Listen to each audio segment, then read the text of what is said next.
What is good, everybody? Welcome to another SB Nation NFL show. I'm Rob Stats Guerrera from Niners Nation, and with me, two-man show today from Blogging the Boys, Mr. RJ Ochoa. What's up, RJ? Stats, congratulations to our Houston Astros on winning the World Series last week. Congratulations to them for beating your Seattle Mariners, and congratulations to the Earth on living to see another day. Something that becomes more tenuous with every passing week, it feels like sometimes.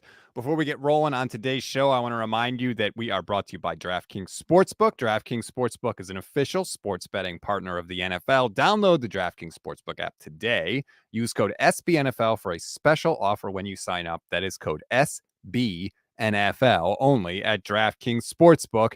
If you are new to the show, thank you for joining. I hope you continue to do so. We are going to preview every single game of the Sunday slate. We're all going to do our pick three, locks of the week, all of that stuff. But before we do, RJ, we're going to forego talking about the stinker of a game on Thursday Night Football between the Panthers and the Falcons, because we have to talk about what's happening with the Washington Commanders. If you don't know, Washington, D.C.'s district attorney filed a civil lawsuit against the Commanders, owner Daniel Snyder, the NFL, and Roger Goodell for allegedly colluding to deceive fans and district residents about the league's investigation into the Commanders' toxic workplace culture and allegations of sexual assault in an effort, again, according to the lawsuit, to maintain a strong fan base and to increase profits, RJ.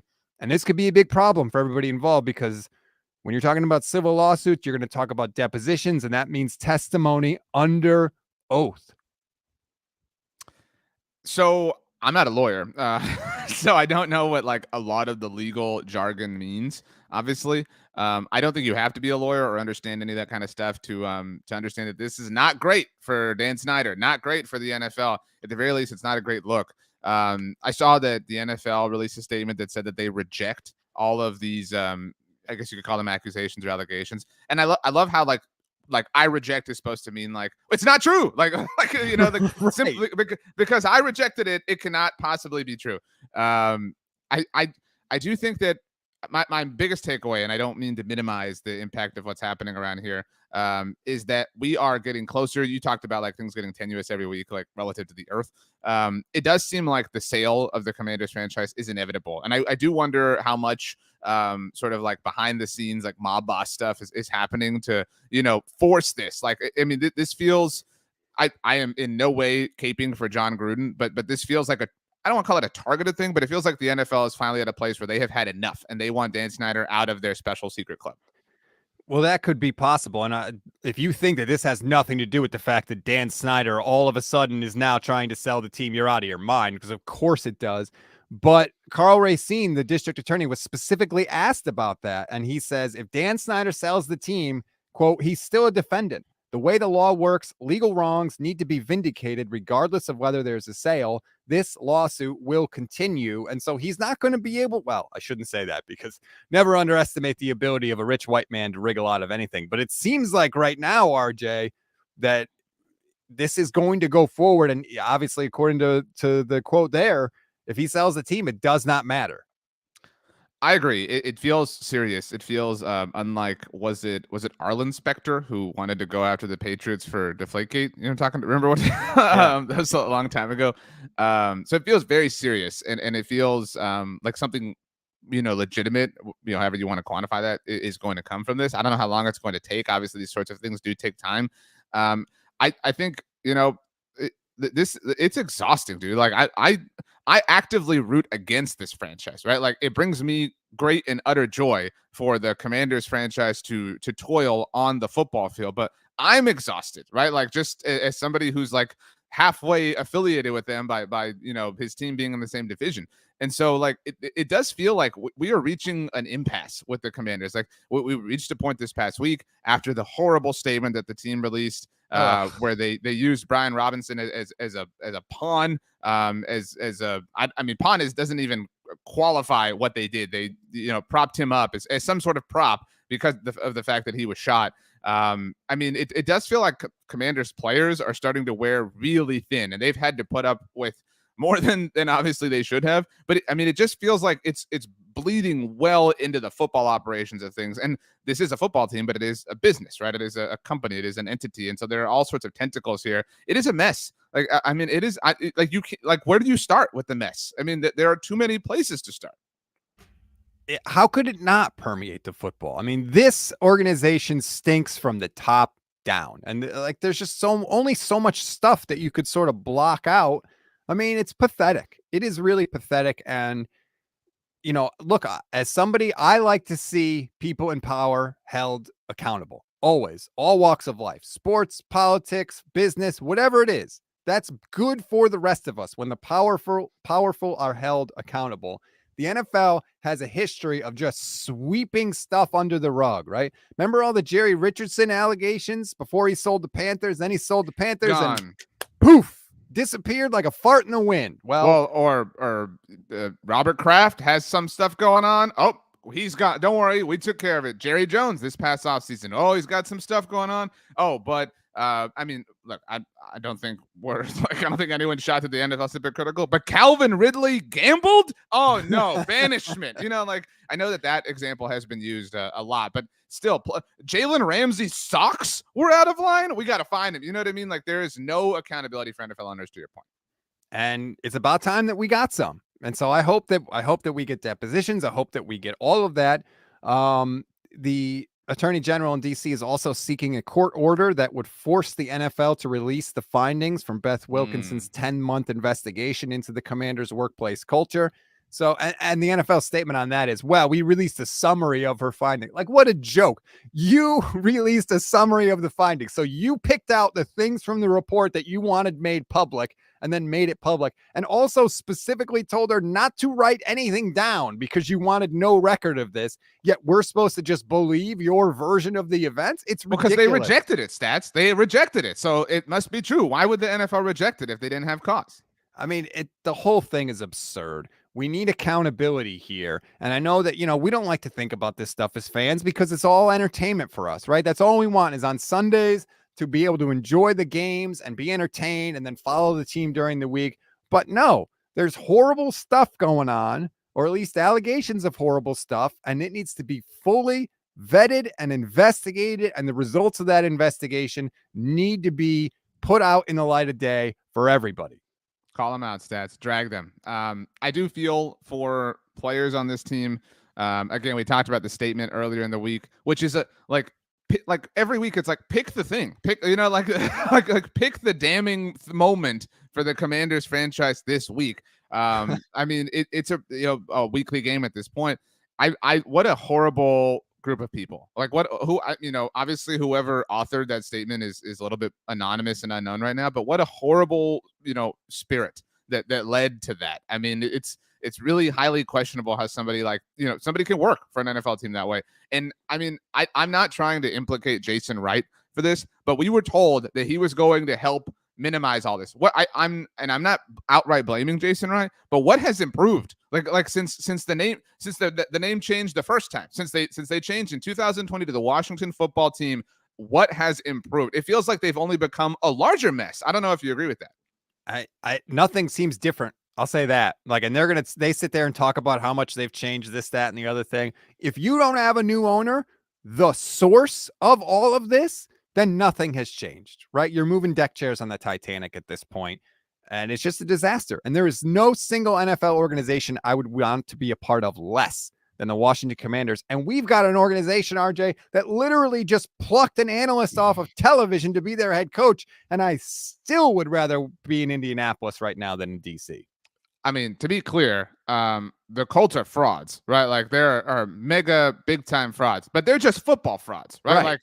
Like that's that really sucks. And there's some some elitism and some benefits from power and experience that are happening there that are egregious, but certainly not in the vein that is happening with the Washington Commanders.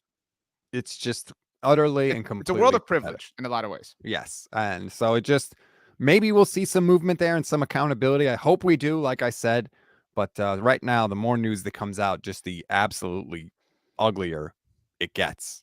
All right, let's move off of that now. And we'll get into, speaking of ugly things, Our locks of the week, RJ, and I say ugly because mine have been absolutely terrible. Yours have been far better. Our locks of the week are brought to you by DraftKings Sportsbook, an official sports betting partner of the NFL.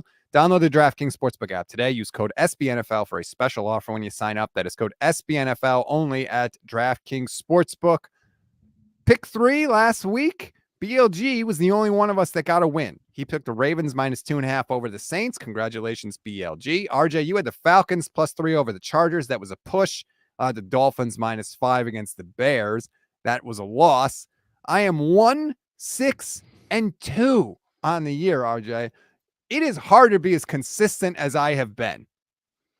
I'm curious at this point what your one win was. Do you remember off the top of your head? No, I have no idea. I want to know. I want to look back and figure out what team it was because you owe them. Like that's your kind of honorary team this season. At this point, look, a push is a push, but I'm the only person who took an underdog last week, just for the record. You guys a little bit less brave than I am. Brandon, dominating this game, whatever, but he's not here to say it, so too bad. I am the best person here at this game so far this season. This week, I'm taking the team that beat you, Stats. I am taking the resurgent Chicago Bears as 2.5-point favorites over the Detroit Lions. Dan Campbell has got to be grateful for Jeff Saturday. That's all I got to say. Like, Jeff Saturday has shown up to take some of the heat off of Dan Campbell. Congrats, Dan Campbell. You got to win. I saw Jeremy Reisman of Pride of Detroit was kind of talking Lions fans down, saying like, hey, don't disqualify this win. Like, a win is a win. Like, we should be happy. And I agree that Lions fans should be happy, but I'm going to sit here and say it's not that great of a win. Like, congrats. You beat this ragtag group of Packers. It's not that impressive to me. I don't know that I believe in the Bears, but I know that they are giving me some reason to question whether or not I believe in them. So I believe in a bit of belief, and I believe that the Lions are really bad defensively. So give me the Bears. I feel really good about it. Yeah, I totally agree. You never have to apologize for wins. You won the game, especially when you're the Lions. Look, wins have been hard to come by, man. So don't apologize for that. But, I'm not totally on the Justin Fields train, but they are doing things that he does well, which is something that they have not done up until this point. And so like the train exists, right? Like, you may not be on it, but like there is a train that's moving. I'm not saying it's like a powerful locomotive. This isn't the Hogwarts Express or anything like that, but like there is a tangible, real train, which we did not think would be the case. Sometimes I think what we do is with guys that we're maybe skeptical about, when they start to have a little success, we will say like, well, sure, they had success, but that's not sustainable. They're not going to be able to do it. It's like, well, whatever, man. We're going 1 week at a time here. And Justin Fields did put up a bunch of yards. He ran for the second most yards in a game that any quarterback has ever run for, regular season or playoffs. Give him credit for that, man. Those count. So I get it. I like your pick. I was thinking about that one. I'm not going to lie. So I give you credit for that. I'm going to go back to the well, and maybe that, look, I would say it's a mistake, but everything I've done is a mistake. So why break precedent now? I'm going Dolphins -3.5 over the Browns. I don't like the Cleveland Browns. The Dolphins offense is absolutely rolling right now. Tyreek Hill has over 1,000 yards already. Jalen Waddle has been really, really good. I feel like he's not getting enough love. He's been incredible for the Dolphins. Now they have Jeff Wilson to help at least make that running game a little more consistent. So I'm going to go with Miami. I will give the 3.5 against Cleveland. Yeah, I think Miami is the ultimate over team when it comes to props. You obviously took them to cover last week and that didn't work out. But you can set your watch. Like, Tyreek Hill is going to get his 10 catches. Jalen Waddle is going to get his 9 catches. Like, it's impossible how they do this so consistently week in and week out. I don't believe in the Browns. I'm not going to believe in them in a few weeks even, but obviously the state of their football, team and football roster will change in a couple of weeks. But who they are right now, it's really difficult to buy into them kind of going shot for shot with Miami. So I don't think any of us have done this yet this season, lost on a team. Well, you would know better than us, but lost on a team and then tried to win on the same team back to back. If that happens, maybe the Dolphins are your secondary team, despite who did win for you in your previous successful lock. So I've just burned myself on the stove and I'm just reaching back to the same burner to touch it again, which, yeah whatever. This is it how won't the blow year... up my hand this time. Right. This year, my hand is so burned already, I won't even feel the new burn. I don't know. We'll see how that turns out. And now let's go to our same game parlay. Last week we did Rams and Bucks, and congrats to us, RJ. We both held up our end of the bargain. You had Stafford under 200 yards passing. I had the Rams under 21.5 total points. We both took home the win. BLG had Stafford interceptions at 1+. That did not happen, which is kind of surprising to me, but we did our part. So let's see if we can do it again. Me and BLG are at 4-5 on the year. You are at 3-6. Where are you going in week 10 as we look at Packers and Cowboys? Well, he's not here, but we should mention this is Brandon's lock of the week. He did submit one, so he is taking the Cowboys at 4.5 points over the Green Bay frauds. But my leg that I am going to choose to stand on here. I sat down with Justice Mosqueda for a couple of podcasts this week, both at Blogging the Boys and Acme Packing Company. And on the show that I jumped on their side of things, we were talking about, just kind of the state of the NFC. And, Justice was saying that he believed in the Eagles. And I just asked him straight up. I said, Justice, and I was being sincere. I said, what defense would you rather have, Philadelphia's or Dallas's? He said, Dallas. I said, what quarterback would you rather have, Philadelphia's or Dallas's? And before I could add any sort of like RJ qualifier, like, well, consider the Dak, he said, Dak. Easily. He said, I don't think Dak's getting enough love. I know Dak said that the Justice said Dak might be the best quarterback in the NFC with you guys on the gauntlet this week, just kind of when you were pontificating and pondering the subject out loud. And so I do think that the collective world has underestimated Dakota Rain Prescott. So I am taking Dak over 249.5 yards passing, meaning all he has to do is hit 250. My leg hits. Give me Dak all night long. Especially if the Cowboys reel in OBJ, which they seem relentlessly pursuing. To their credit, Samuel doesn't care to have him on their team, so I'll take. That was the weirdest thing ever. I talked to Deebo Samuel this week. He refused to make any sort of recruiting pitch for Odell. That was weird. Dak over 249.5 passing. I like that. I'm going to show a little faith in your Cowboys defense, RJ. I'm going Packers under 20.5 total points. I mean, Green Bay's offense just looks broken. They don't give the ball to the running backs enough. Aaron Rodgers, I don't know what he's looking at or what's going through his mind. It's really weird to me that a guy could win 2 straight MVP awards and then suddenly look like he doesn't have any faith in the offensive system at all. I don't know how to explain it, but Aaron Rodgers is playing terrible right now. Like their offense cannot do anything. And the Cowboys defense has been one of the best defenses in the entire league this year. So why would the Packers suddenly be able to put up a bunch of points? The only way to me it happens is if Dallas turns the ball over a bunch, which I don't think they're going to do. So I feel pretty good about this leg of the parlay. Give me Packers under 20.5 total points. Who is the best defense in the NFL today, right now? If you have to pick one today, recognizing that it is kind of a week-to-week league, but you have to pick one today. I think I would take Buffalo. Wow. But it's very close. Buffalo, Philly. I still put the Niners up there. Dallas is definitely up there also.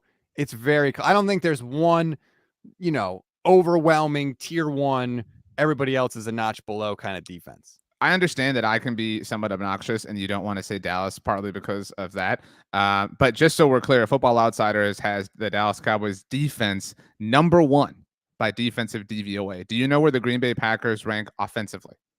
Oh, geez. 20? They rank 15th. So it's not as low as you would think. But still, you're talking about like a literal average offense. Below average? No, 15 would be above average, technically. There's 32 teams. 16 is the middle. Yeah. So above average. Oh, 15. Yeah. Sorry. Your name is Stats. But anyway, so you're talking about like a barely average or barely above average team going up against literally the best defense in the NFL by DVOA standards. Not a perfect formula, but just about as perfect as one can be. And a rested Cowboys defense. This is a Cowboys defense that has been on a bye. Cowboys offense too, obviously. I want this really badly. I want the Packers to suffer in a football sense. I wish them health, wealth, and happiness otherwise. BLG is picking the Packers to suffer as well. His leg of the parlay is Aaron Rodgers over 0.5 interceptions, which, I mean, look, I don't know what the hell Aaron Rodgers was looking at last week. 3 interceptions. He throws like 7 interceptions in a season, and he threw 3 last week. I kind of think Dallas is going to get one.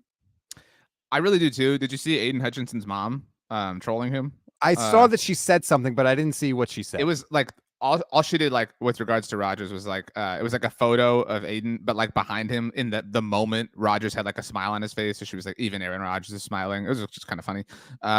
But yeah, I mean, threw one in the red zone, right? Like that's very un-Rodgers. Two in the red zone, I think. Yeah, I mean, let's go. Like I mean, this is a Cowboys defense that thrives when they have turnovers. They don't need them to thrive, but especially thrives when they do. Yeah, Trayvon Diggs intercepting. Do you know who the Cowboys secondary coach is? Al Harris, former Green Bay. We want the ball. We're going to score. That was Al Harris. I mean, so it's time. This is a changing of the guard as far as Cowboys Packers and that rivalry is concerned. We will find out. All right, that's our pick 3. Let's take a break. When we come back, we will rip through all of the games in week number 10. All right, are you ready to continue? No.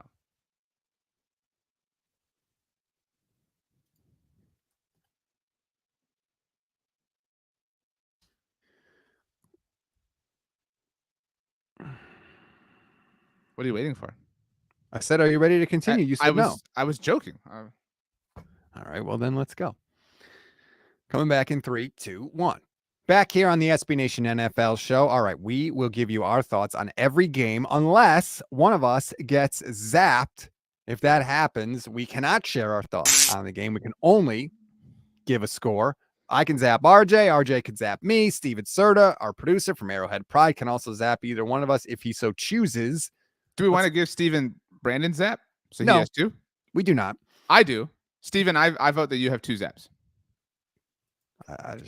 That feels like it feels like too many zaps, to be totally honest. Bam. Defeated, RJ. Take the L. Take it.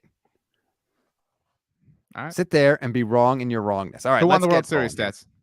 Seahawks at the Bucks in Munich. This game is going to kick off at 9:30 a.m. Eastern time, 6:30 a.m. local time in Seattle. If you are a Seahawks fan, RJ, the Bucks are favored by 2.5. This has not had the London energy that games have had, but it has had like a Munich energy. I know that's like impossible because we're not like, we haven't had this. The Bucks are in a weird place. I don't think we have to relitigate that subject. I mean, we've talked about that many times. The Seahawks are in a great place. I just watched the first episode of Hard Knocks featuring the Arizona Cardinals last night, and it was amazing how their spirits just died at the hands of Geno Smith. Like, it was so funny. That was, kind of who broke them. Did you see that Pete Carroll was asked about his evolution on defense and whether or not it spawned? He was literally asked this by a reporter in Munich if it spawned from the Vince Young game. That was literally the question. And Pete Carroll kind of like jokingly said, I come all the way to Munich and you asked me about the Vince Young game. Like, just obviously that's a terrible memory for Pete Carroll. Greatest football game ever played in many people's estimations. I'm taking the Seahawks. Seahawks are a lot of fun. I know that you are bothered. I know that now the Seahawks are relevant enough again that you're annoyed by them because you're a petty division rival. Give me the Seahawks. They're winning the NFC West. They're winning this game easily. I'm not quite sure that they are, RJ. Oh, petty.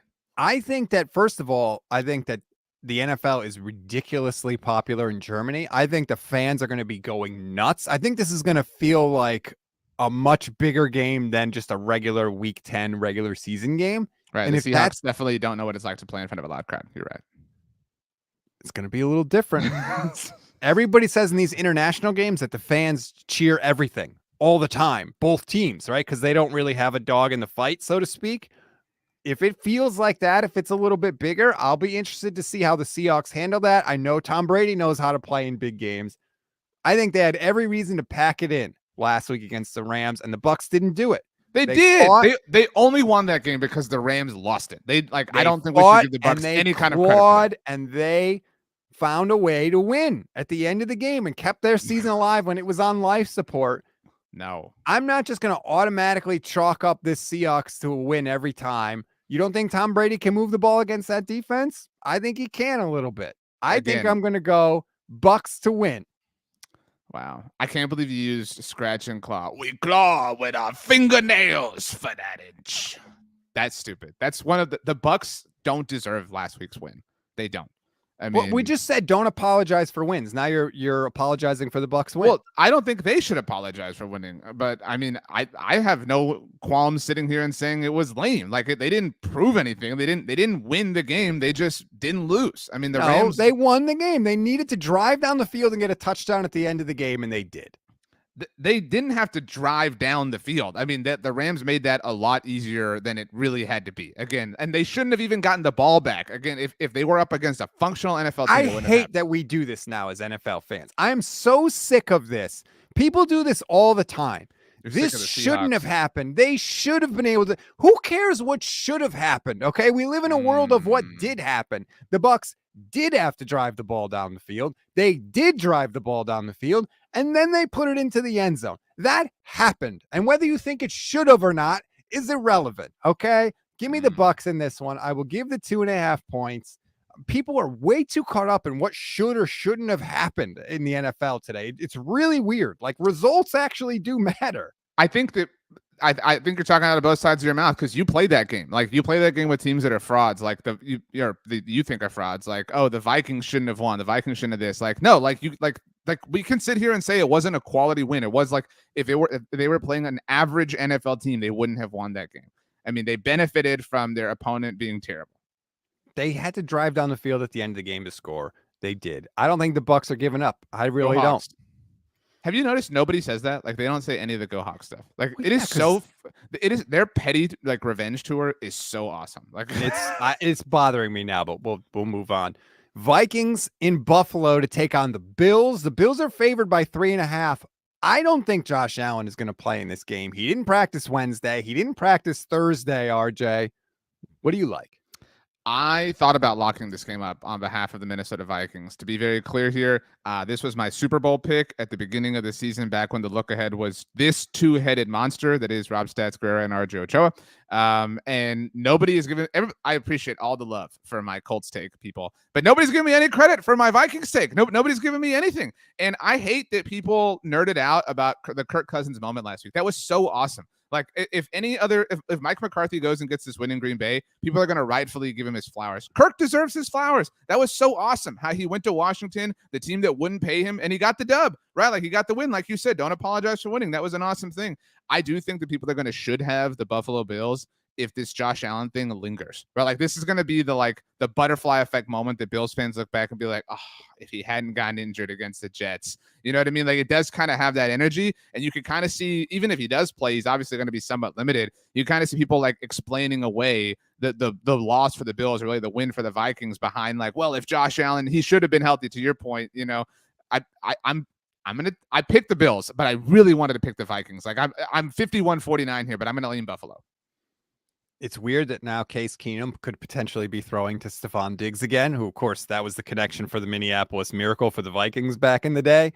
I think the Vikings are not as good as they have looked. If Case Keenum starts in this game, it'll be the 4th time this year that the Vikings have faced a backup quarterback.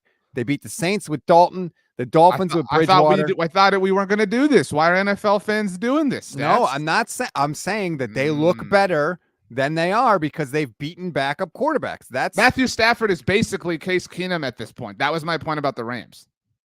And you were over here like throwing the Bucs all these flowers for beating them. You know what I mean? Like that's a similar thing, similar effect. No, I don't think it is at all.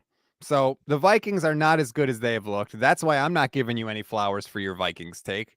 And I don't even know if they win this game with Case Keenum. That's the thing. Like I'm not totally sure that they can beat the Bills. The rest of the Bills roster is really, really good. I don't think the Bills will cover, though. That's where I come down on this. So I'll take the points and the Vikings. But I think the Bills could find a way to eke it out. I'm taking the Bills, but like I said, the Vikings are beating this team in the Super Bowl. Well, if Josh Allen, I think there's a possibility Josh Allen is done for the year. Like this could be a big deal. You were saying that this UCL injury is like you're way more in on like the baseball injuries than most people. Like this is what leads to Tommy John surgery, right? A lot of times. It's UCL in the elbow, and go back and look at that play. Josh Allen immediately is grabbing and rubbing his elbow. Steven Serta lets us know Josh Allen is considered hour by hour by coach. Like, what the hell does that even mean? What means does he's that not mean? playing. Like that, Right. That is so stupid. Like that is so dumb. Yeah, he's not playing. I mean, Jordan Poyer's been ruled out. And if you're the Bills, like I hate this. I did a TikTok yesterday, and somebody was like, I want the Vikings to win this week so that our win against them looks better next week. Who cares what the win looks like? Like, and so I think Bills fans are going to be upset, right? Like if Josh Allen doesn't play and they lose, they're going to be like, man, our one kind of like test at this point to play the 7-1 Vikings we lost. Who cares? Like if you're a Bills fan, this is the least consequential game you're going to play in a long time. Like if you lose to the Vikings, so be it. That's the game you want to lose. Don't worry about the fact that they're 7-1. They're an NFC team. You're an AFC team. This game is the most meaningless kind of one that comes along. And I know I was ragging on the Vikings for not playing, for playing so many backup quarterbacks. But like, if the Vikings win the Super Bowl this year, it doesn't count any less because they faced a bunch of backup quarterbacks. You still get the trophy. So I'm sure they don't care. Whatever. Hater. Skull. Hater to point out reality. Okay. Broncos in Tennessee to take on the Titans. Titans favored by 3. It looks like Ryan Tannehill is going to be back for this game, which is great because Tennessee completed 5 passes last week and still almost won, to be fair.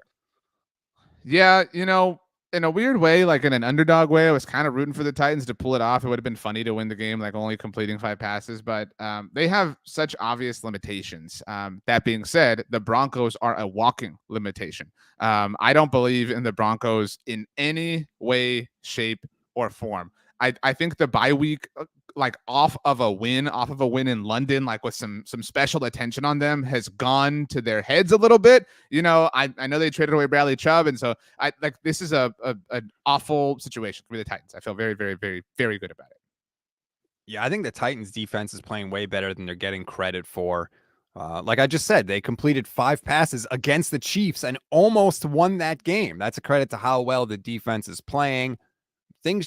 They're not functional right now in Denver with the Broncos. They're just not. And whether you want to blame Russ, whether you want to blame the coach there, whether you want to blame whoever, and they all probably deserve blame, Tennessee's got their stuff together. Mike Vrabel runs a tighter ship than a lot of NFL head coaches. So I'll take the Titans. I'll give the 3 points. And I actually feel pretty good about that, which is weird for me because I usually don't feel good about anything related to the Titans. I think Steven was the one who said that Mike Vrabel gets the most out of his talent than any coach in the NFL. And I kind of feel like Nathaniel Hackett is getting the least, right? Like Nathaniel Hackett's the person that we all know somebody who eats like wings and takes 2 bites. You know what I'm saying? And you look at their plate at the end and it's just it's like carcasses. You know what I'm saying? With little dents in them. There's all sorts of meat on there. Meanwhile, Vrabel's plate is it's like a what were those little cabin logs or whatever? It's like a little stack Lincoln of logs? cabin logs. Yeah, Lincoln logs. But it's like that kind of stack, but with the bones. Lincoln Logs, underrated toy. That's all I'm saying. All right, let's keep it rolling here. Jags in Kansas City to take on the Chiefs. Chiefs giving 9 points, RJ. That's a lot of points. Are you going to go KC?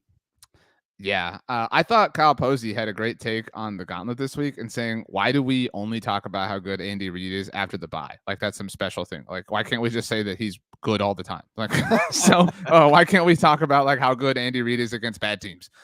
So the Chiefs look, I don't know that they were ever gone, but they look back from wherever they were. I think they needed a couple of games, maybe a month to kind of figure things out. Patrick Mahomes is just playing at an incredible level. I don't believe in congrats, Jaguars. You beat the Raiders last week. This is a different thing. This is a different animal. I will take the Chiefs to cover very easily. There's no question the Chiefs in my mind are going to win the game. Do they cover the spread? Yes. I don't know. Can't you picture the Jags getting a bogus touchdown at the end to try and I think I'm going to take the points. The Chiefs are going to win. Don't get me wrong, but I think the Jags are going to be able to run the ball enough, move the ball down the field. I think they'll find a way to lose this game by less than 9 points. And if that's the most positive thing I could say about them, it's been a bad year for Jacksonville, but that's where we are. But I'll take the Jags and the points. Rematch or revenge or whatever, former Andy Reid disciple. You know what I mean? That kind of gets forgotten that was, where he came from. But I feel like Andy Reid doesn't have beef with anybody. Andy Reid's actually incredibly good to his assistant coaches.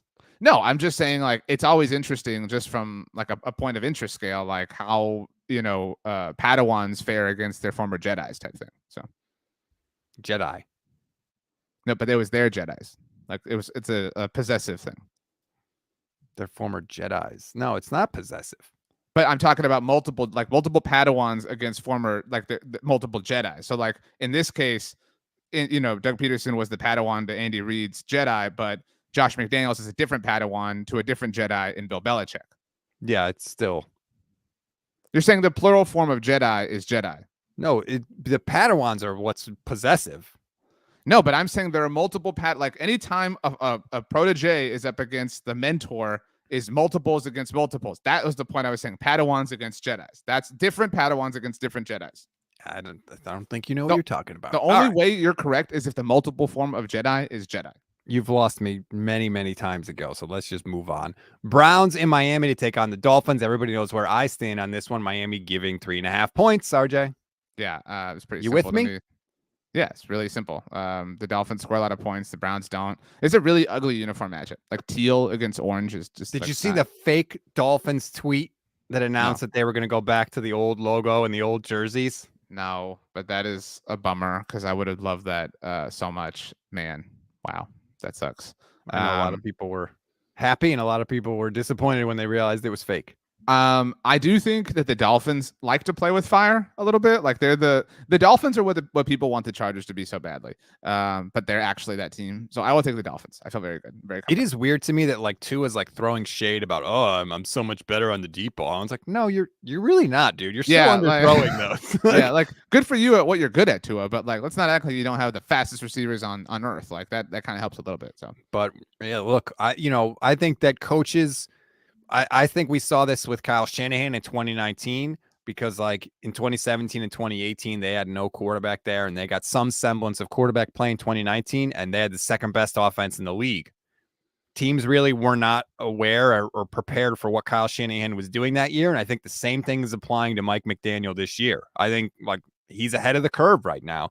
Defenses cannot catch up to him. He's getting guys open. Like you said, Tyreek Hill gets his numbers every game, and every defensive coordinator goes into the matchup against the Dolphins saying, we got to stop Tyreek Hill, and they fail every week. McDaniel deserves a ton of credit for what he's doing. Like I said earlier, I'll take the Dolphins. I will give the points. Let's go to Jersey now, where the Texans are coming to MetLife to take on the Giants. Giants favored by 4.5 points, and Damian Pierce is banged up for Houston. That's not a good sign, RJ. Yeah, it's not. Giants coming off their bye, coming off that rough late loss against the Seahawks. They've lost 2 games this year to Seattle and to Dallas, obviously. I think we believe in the Giants, right? Like, and if you're a good team, you take care of the crap teams, and this is a crap team coming to town. So I feel confident that the Giants get it done. Very interested to see what they look like post-bye. Obviously, first one under Brian Dable. So yeah, give me the Giants. I feel good. I don't feel. I zap you. Just because, I mean, I don't want to hear more about this game. This is for both of our benefit. So, Giants give the points. Cool. Next up, Lions in Chicago to take on the Bears. The Bears are favored in this game. Sorry, I didn't write down the spread for this one. Terrible. Or listen to what I said in the lock of the week because I locked them up. So. That's true. What was it? Let me just scroll back up on the old sheet here. And Bears, Lions are giving 2.5 points. Okay. Sorry about that.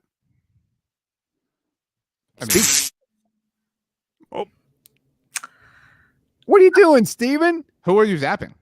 I don't know. I was just zapping so I can get in on this game. So I can talk about. Well, I locked up the Bears, so that's my piece. I've already said. So kind of an obvious zap. Take it away, Steven. Okay. I just wanted to get in on this because I love Justin Fields. I love the Bears. And you guys know that I'm not a diehard fan of any one NFL team. I'm kind of like Rob Lowe. I'm out here just with my NFL cap on. I identify players, and I root for the players more than I do for the organizations. This is a prime matchup of Lions, Bears. I love Justin Fields. I love the progress that he's making right now. He looks absolutely incredible. Lions are an entertaining team. They're a terrible football team, but they're fun to watch, and I love everything about it. I still think the Bears are going to win this game. Justin Fields, he's making his ascension right now. He's going to get better as a passer. He likes to push the ball down the field. He's unstoppable as a rusher. I absolutely love the Bears right now. I'm taking them to beat the Lions this week. I don't think that people realize how fast Justin Fields is. Because like you look at that long touchdown run, and somebody tweeted at me and they were like, look at the terrible angles the defenders take. I'm like, yeah, because they didn't think he could move like that. I think he blew people away with how freaking fast he is. I think if you're talking about just straight up quarterback runners, it's Lamar Jackson 1, Justin Fields 2. Is that crazy to say already? No, he's that good. He's that fast. I mean, I know I was zapped, but like, is this not the path that Jalen Hurts? I'm not comparing them, but like this is what we said about Jalen Hurts, right? Like, and again, not comparing them, but Justin Fields is a better runner right now than Jalen Hurts was. Yeah. When he was like just a runner, you know what I'm saying? And so like, if he does develop as a passer, like we are taught. Like, I know Lamar showed up and was good at everything right away, but like this is. Whoa, it might take some time. Like, and that's not to say like everybody was right or everybody was wrong, but like he's a fascinating player to watch right now.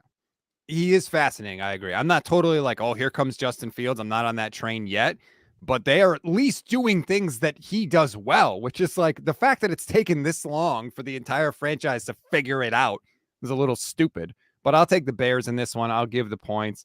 The Lions are terrible. Dan Campbell is terrible. Just stop with them. Just fire him. Go home and have a beer. Yeah, great. That win. Okay, Dan. Good. Go do that. Let's go to Pittsburgh now. The Saints are in town to take on the Steelers. The Steelers are at home and getting points, which tells you the state of things in the Steel City. Yeah, two disappointing teams. Two like this would be a really awesome uniform matchup if the teams are good, but like they're so bad that it ruins it.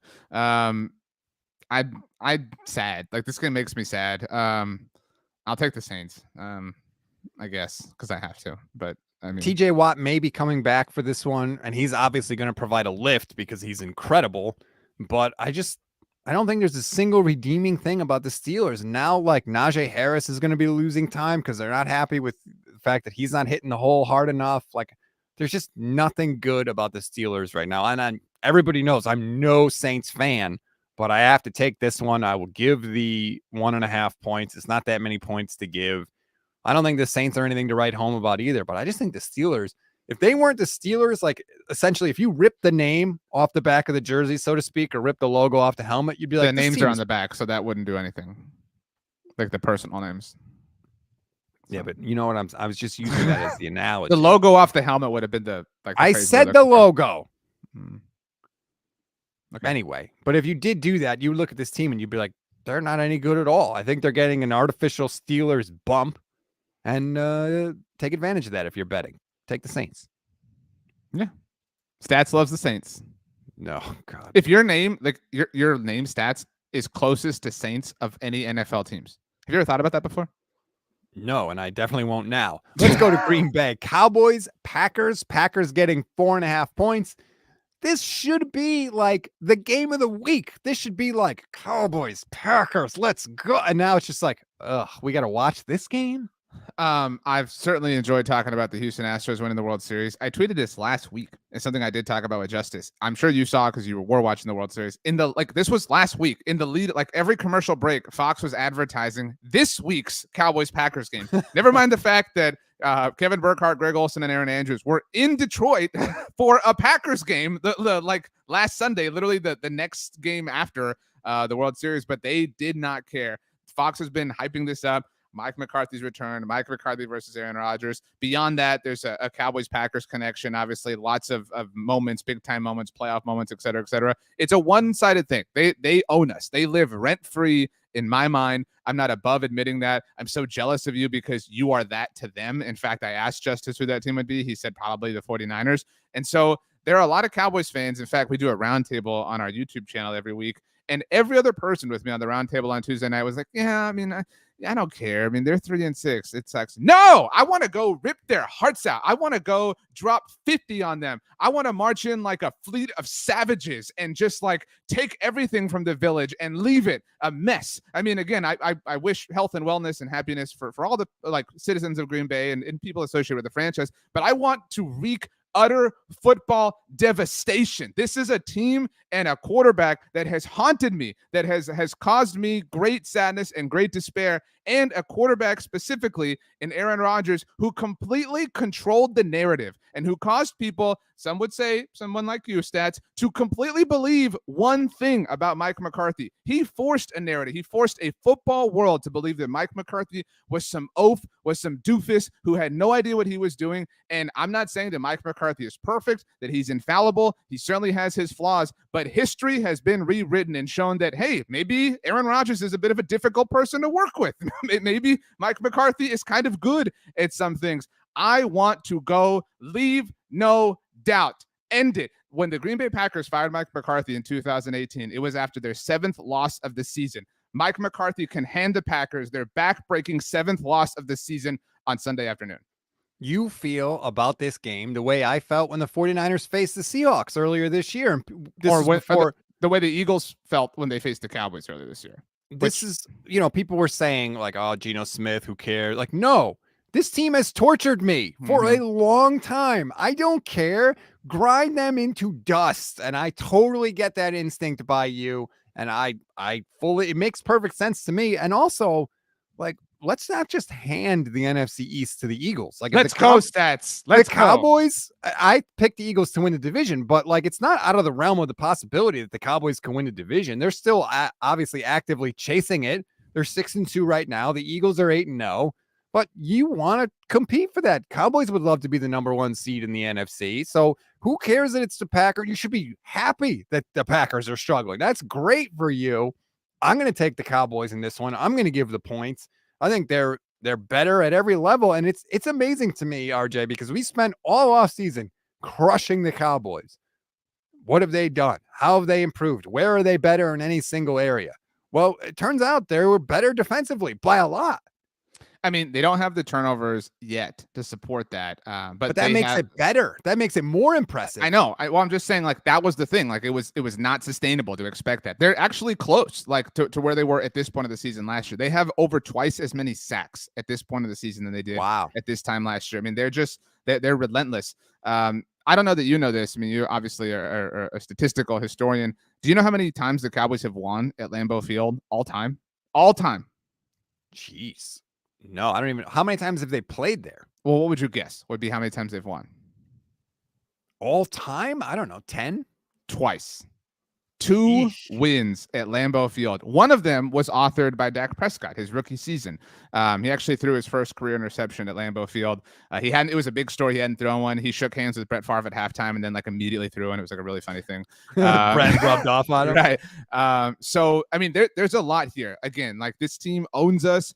This should be a changing of the guard. That rivalry, it's been a one-sided rivalry for all of time. 60s dominated by the Packers, 70s Cowboys, 80s kind of insignificant, 90s Cowboys, and obviously mostly Packers ever since then. So flip the switch back. This is Micah Parsons' turn. You mentioned obviously the Eagles play on Monday night, and so did the Commanders. Something I did want to include: NFL Operations released a very interesting study on Thursday afternoon about luck. Did you read this? Yeah, well, I saw your post about it. Right. So I wrote about it, and it's impossible to quantify luck, and I don't want to take us off on too far of a tangent. But the way they categorized or quantified luck was dropped interceptions, right? Like if somebody drops an interception that your quarterback throws, you're technically benefiting from luck. Dropped passes, right? Like, that's luck.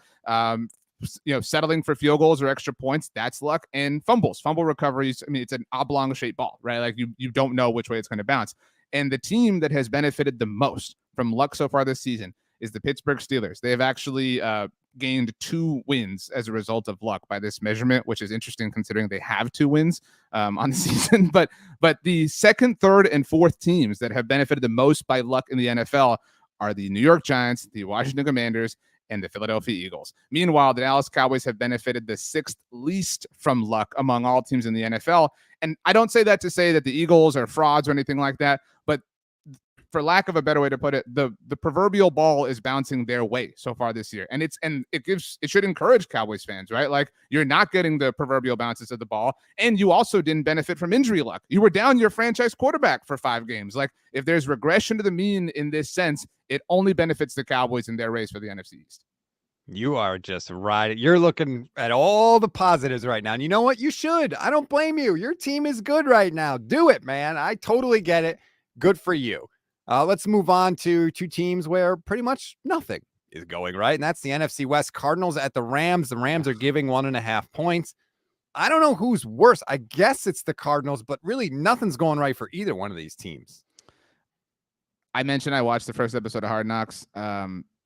It was sad. Like I don't buy into like body language and stuff a ton, but like anytime, and this is like an edited and produced show. Anytime like there was like a gathered huddle, like Cardinals on 3, family on 3, whatever, there was like 2 people who would do it. Like, like it was so like pathetic and sad. And there was the Buda Baker speech that kind of made its way on social. That happened actually. They lost to the Eagles, so it was a way back. I mean, what a loser team. Like I want you to watch that episode whenever you get a chance, because Cliff Kingsbury acted in that episode, and it's just one episode of a reality show, to be very clear, but he acted the way that you claim Mike McCarthy to be. Like he was so hands off, so like, come on guys, come out, be aggressive. Like it was so like, there was so like nonchalantness from him. I don't believe in the Cardinals at all, but the Rams suck. I will take the Cardinals to win this game. The Rams are bad at football this year, but the Cardinals are a bad organization. Like the Rams have had injuries. It was only a matter of time before their top heavy roster. You can't sustain that kind of injury luck forever. And they won their Super Bowl. It worked out for the Rams. They were always going to have a year where things were not going to work out. But the Cardinals, like this organization, the whole thing stinks. They just re-upped Kyler. They just re-upped Cliff. They just re-upped Keim. Like all of them. And they're the source of the problem. And like maybe they'll clean house. Okay, whatever. But like their whole organization is just there. I have no confidence in anybody in that organization to turn it around. I still believe in Kyler Murray's talent. Like, to be very clear, like we can agree, right? He's a talented athlete. He's a talented quarterback. Like how effectively he uses those skills certainly remains to be seen. But like, so if I have to bet on one thing of that tripod that you listed out, I'll bet, like if I'm forced to, I'm betting on Kyler's talent.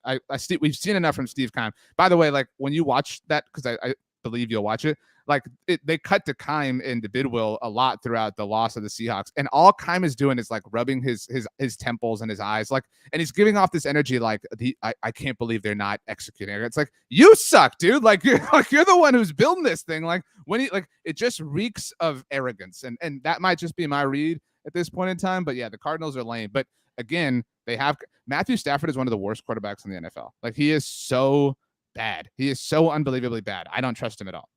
It's been bad this year. Oh, and so I'm sorry. He was like randomly put in the concussion protocol. Like, right. Like that was such a weird thing. I think he's way more banged up than they've let on. I mean, we know he's tough as all get out, but who cares if you're tough? I'm still going to take the Rams in the game. I just think that they're I think the Cardinals are packing it in, and nobody packs it in like Kyler Murray. I mean, he literally wouldn't come off the bench at the end of a playoff game to this team. Against this team. Now he's back in the same building. That's true. Wow. Are you taking the Rams? No, I said I'm taking the Cardinals. I don't believe in the Rams at all. Okay. Well, speaking of teams you don't believe in, Colts in Vegas to take on the Raiders. Raiders giving 4.5. I'm fascinated by this game, RJ. I can't wait to watch it. I literally have no idea what's going to happen. Like, are the Colts going to be able to get the right personnel on the field at different times? Like, this could be the biggest tire fire we have seen in an NFL game in a long time, maybe ever. I am so really sad, but shocked at how many people like just watched Jeff Saturday's like rah speech. And we're like, wow, I would run through a wall for this guy. Like, what a bunch of losers. I am so happy to have placed my flag at the top of Fraud Colts Mountain long ago. This is free real estate, everybody. Come live here. We'll establish our community. We all deserve to live here. These are the ultimate football frauds. I cannot believe that, like, and what is really upsetting is like the walking back that is happening on like a national level. Like, I mean, and I don't want to like point fingers or accuse anybody of anything, but like there is a lot of energy that has been lost. Oh, just over the week. Like it's just been a couple of days. And so many people have already kind of backtracked. A huge shout out to Joe Thomas, who lit this up on Friday on Good Morning Football and really, very objectively called out how privileged this is. This is complete and total utter privilege. I always think it's the stupidest thing when my Twitter mentions will be like, and from serious people like, well, I think Tony Romo should be offensive coordinator, and I think Sean Lee should be defensive coordinator, and blah blah blah. Like, it's like that is the dumbest idea of all time, but the Colts executed it. I mean, like, it is so stupid. And like the rah-rah speech of like, I've been around guys in the Hall of Fame. So what? I've watched Hall of Famers play on television my whole life, Jeff Saturday. Does that qualify me to be the head coach of this team? What a bunch of losers. That being said, I want to read you one tweet and then the floor is yours. NFL Media's Greg Rosenthal tweeted this out right before we started recording. I'm just going to read it to you verbatim. So the Raiders are 2-7, have the number 32 defense in DVOA, put Waller and Renfro on IR this week, and are heavy favorites to win. That's amazing when you really think about it. Like, I mean, how could you go any other way? And yeah, Jeff Saturday's speech, I feel like people give too much credit. Jeff Saturday said, I'm not afraid. I don't care. But so what? Who and his argument that, well, he said, you don't think I know what good quarterback play looks like and good coaching? That's like the dumbest argument of all time, right? That's like me saying, oh, I had knee surgery. You don't think I know what good surgery looks like? You don't think I know what good doctors look like? Like, just because I had knee surgery doesn't mean I could then perform knee surgery. Just because Jeff Saturday played for a good organization and a good team doesn't mean he can coach at that level. So give me the Raiders. I don't care who's playing for the Raiders. I don't care. I will take the Raiders. I will give the 4.5 points. All right. One more game to look at, RJ. Sunday night, Chargers, Niners. Niners are giving 7 points in this game. That is a lot of points for a team that is just 4-4 on the year. The Chargers aren't frauds, but they're baby frauds. Like there's the baby Jets. Like the Chargers are kind of baby frauds. The end of that Falcons game was incredible. And people are like, oh, the Chargers are back. No. Like, and I'm not saying Justin Herbert's bad. I'm so sick of these, people are so unwilling to say that like he could be doing one thing wrong. And like the argument from our friend Brandon is always, he's hurt, blah, blah, blah, whatever. Okay, well, Aaron Rodgers has a finger issue. Dak Prescott's come back from a thumb, right? Like Kirk Cousins came back, last week. Like everybody's hurt. Like find a way. Like how are you this bad? If he is really, truly this perennially talented, how are they this bad? And like I say that, but they have 6 wins, 5 wins. I mean, like it's absurd how like they are not deserving of their record. And the Niners are cut from the same. Actually, let me reverse this. The Cowboys are cut from the same cloth that the Niners are built from. That's what we're seeing from the Cowboys is a result of them getting punched in the mouth last year by the 49ers. They wanted to build their team just like that, and they've obviously done that. But the Niners are kings of rough, tough, smash mouth. We're going to get into this wrestling pit and one of us is going to come out alive and it's going to be me kind of football. And the Chargers are complete and total finesse front runners compared to that. Like they do not have the spine to go back and forth with the Niners. I will take the 49ers very comfortably. San Francisco, enjoy your easy primetime win. I saw this tweet from Dan Orlovsky. The Chargers went the whole first quarter against the Falcons last week and didn't call a single pass that could potentially be thrown past 7 yards. Justin Herbert better be like way more hurt than we realize for that. That's the only way that makes sense. It is excusable. In any universe. Just like the guy can make laser throws all over the place. And yet that's the offense that you call for him for an entire quarter. If he's that hurt, why are you playing him? Right. There's some sort of like not everything adds up to your point. Yeah. It can't be. All those things can't be true. If he's not that hurt, then let him throw the ball. If he is that hurt, then don't put him out there. Like, you got to make up your mind. I think the Niners are going to run all over the Chargers. The Niners are built to win a game one way. Get up multiple scores, run the ball, control the clock, and then let your defensive pass rushers go at it. Well, guess what? The Chargers cannot stop the run. They give up 140 yards per game rushing on the year. They give up 170 rushing yards in their last 3 games. They can't do it. This is the absolute worst team for the Chargers to be facing this week. I think the Niners are going to be able to run the hell out of the ball. Plus, they get Elijah Mitchell back, who hasn't been healthy from week 1. So I think it's just going to be Christian McCaffrey, first down, Christian McCaffrey, second down, Elijah Mitchell. And then if Jimmy has to throw, great. But like we have literally seen, RJ, the Niners are comfortable if Jimmy Garoppolo throws 8 passes in an NFC championship game. Kyle Shanahan will have no issue just constantly handing the ball off if it's working. And there's no reason to think that it wouldn't work because the Chargers are terrible on defense against the run.